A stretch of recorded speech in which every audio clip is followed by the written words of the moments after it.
Kansallismielinen liikehdintä Neuvostoliitossa jatkuu. Sadat armenialaiset ovat tänään osoittaneet mieltään Moskovassa Azerbaidžanin tapahtumien vuoksi. Yhdysvaltain esittämä Lähi-idän rauhansuunnitelma on jakanut mielipiteitä Israelissa. Suunnitelmaa vastustava pääministeri Yitzhak Shamir matkustaa tänään Yhdysvaltoihin. Suomalaisten paperinviejien vuosi näyttää odotettua paremmalta. Vienti nousee viimevuotistakin suuremmaksi. Hyvää iltaa. Kansallismielinen liikehdintä Neuvostoliitossa siis jatkuu. Sadat armenialaiset kokoontuivat tänään Moskovassa painostaakseen hallitusta pikaisiin toimiin Azerbaidžanin kiistan ratkaisemiseksi. Viime kuussa Azerbaidžanin levottomuuksissa kuoli virallisten tietojen mukaan kymmeniä ihmisiä, mutta Moskovaan kokoontuneiden mielenosoittajien mukaan jopa satoja. Сколько людей умирали там? Много, очень много. Это ерунда, что говорят 30-40 человек. Там сотнями. 400. Армия стоит, да, войска стоят, танки стоят, понимаете. Армия сдает, кого хватает, этих бандитов, сдает местные милиции. А местные милиции их отпускают. Они сами убийцы, местные милиции. Местные милиции тоже азербайджанцы. И отпускают их тут же.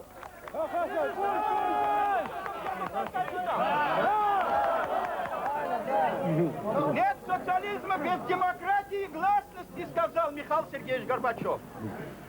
Gorbačov sai suosionosoituksia, mutta Armenian kommunistisen puolueen edustajat, jotka vetosivat mielenosoitusten lopettamiseksi, buuattiin alas. Tunteiden leiskunnasta huolimatta milisi ei tapahtumiin puuttunut. Valopuheiden kärki suuntautui azerbaidžanilaisia, turkkilaisia, islamia ja Neuvostoliiton sensuuria vastaan. Либо цензура. Они взаимно исключают друг друга. На цензуре лежит ответственность за пролитую кровь более 300 армян и молодых русских солдат, погибших при попытке установить мир и остановить братоубийственную резню. Жесточайшая цензура должна публично извиниться перед армянским народом за нанесение официального оскорбления средством массовой информации. Tänne Moskovan armenialaisen kirkon luokse kokoontuneiden satojen ihmisten kasvoilta kuvastuu huoli ja hätä. He ovat tulleet tänne saadakseen lisää tietoa siitä, mitä Azerbaidžanissa ja Armeniassa todella tapahtui pari viikkoa sitten.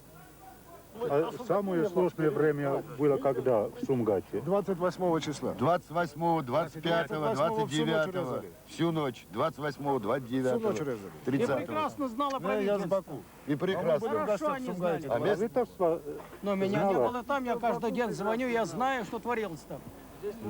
Это правительство все прекрасно знает. что у нас, говорит, местные власти никаких мер не принимают.